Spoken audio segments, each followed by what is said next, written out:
नमस्कार दोस्तों, स्वागत है आपका अपने YouTube चैनल पल्लू रंगीला गंगू ब्लॉग पे। आज हम पढ़ने जा रहे हैं मोहम्मद शाह रंगीला। तो हम क्या पढ़ने जा रहे हैं? तो हम मोहम्मद शाह रंगीला को पढ़ने जा रहे हैं, जो आधुनिक भारत में एक विशेष प्रकार से उत्तरदायित्व रखता है शासक।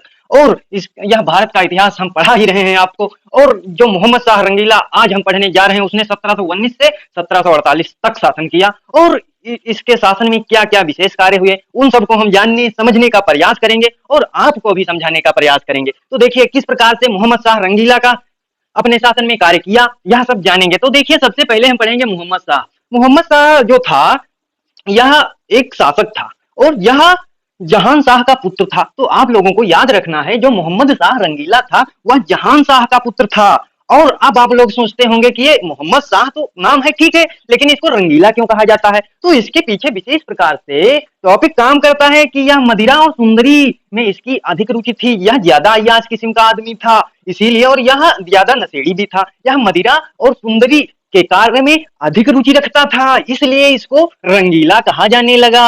यह और तो और स्त्रियों के कपड़े पहनकर दरबार में भी आ जाया करता था, इसीलिए इसी के दरबार वालों ने इसे मोहम्मद शाह रंगीला का नाम दे दिया।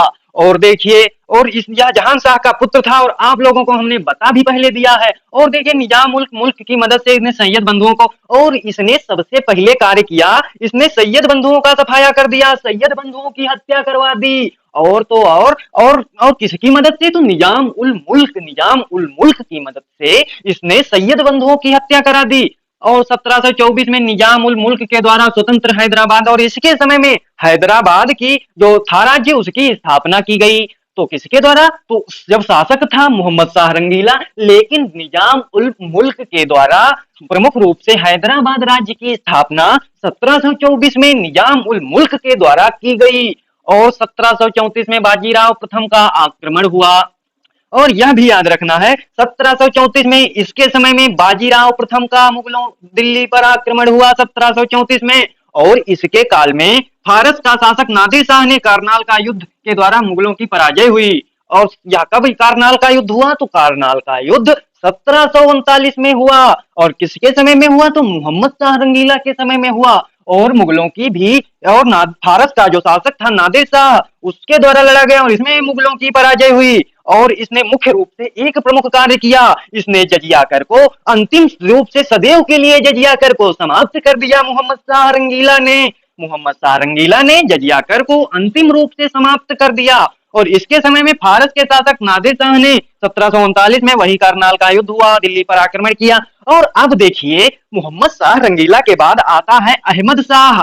जो अहमद शाह बहादुर, वो अहमद शाह अब्दाली नहीं, अहमद शाह बहादुर है, जो मोहम्मद शाह रंगीला के बाद 1748 से 54 तक शासन करता है। इसी के काल में अहमद शाह अब्दाली ने भारत पर आक्रमण किया था।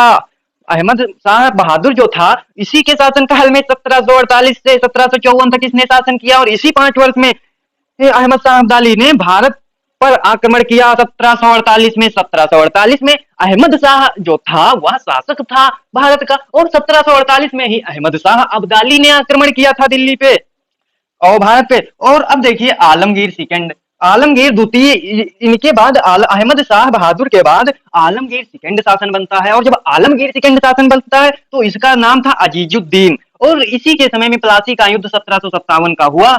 आलमगीर सेकंड, इसी के काल में 1757 का युद्ध हुआ और इसका नाम अजीजुद्दीन था। तो आज हमने मोहम्मद शाह रंगीला पढ़ लिया है, और पढ़ लिया है रंगीला क्यों कहा जाता था, और इसने क्या क्या जजिया कर को इसने मुख्य रूप से समाप्त कर दिया। और इसने सैयद बंधुओं की हत्या करा दी, और निजाम उल मुल्क की मदद से और नादिर शाह के द्वारा दिल्ली पर आक्रमण किया गया, करनाल का युद्ध जिसे हम कहते हैं, हमने पढ़ लिया। और अहमद शाह बहादुर को भी हमने पढ़ लिया, इसके समय में अहमद शाह अब्दाली ने भारत पर आक्रमण किया। और आलमगीर द्वितीय को भी हमने पढ़ लिया है, और जिसका नाम अजीजुद्दीन था, और इसके समय में 1757 का प्लासी का युद्ध हुआ। और आगे अब हम बढ़ते हुए जो शासक आएंगे उनको पढ़ने का प्रयास करेंगे। तब तक देखते रहिए पल्लू रंगीला गंगू ब्लॉग। मिलेंगे अगले वीडियो में। धन्यवाद।